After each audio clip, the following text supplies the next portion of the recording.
शेवगा सर्वांनाच माहिती, मात्र त्याच्याबद्दल माहिती जी नाही ती समजवायचा प्रयत्न आज आपण करून घेऊया. या शेवग्याचा उल्लेख 5000 वर्षापूर्वीपासून केला गेला आहे.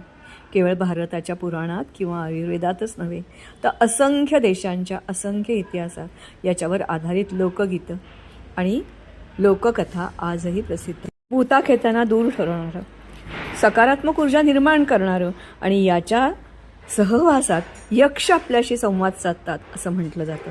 ज्या शेंगा किंवा काड्या प्रवेशद्वारापाशी बांधून ठेवतात, ज्यांनी घरात धनाची लाभ होतो. श्रीकृष्णाला अत्यंत आवडता कृष्ण जन्माष्टमीला कित्येक ठिकाणी याचा नैवेद्य दाखवतात, या झाडाची पूजाही करतात.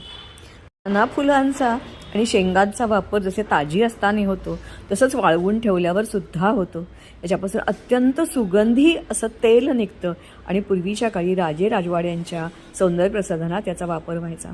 याची मुळं हा उत्तम एक स्रोत असतो स्थिरीकरणाचा आणि अर्थातच याला म्हटलं जातं हा आहे मित्र पर्यावरणाचा. याचा डिंक हा अर्थातच अत्यंत औषधी बाभळीसारखाच असतो.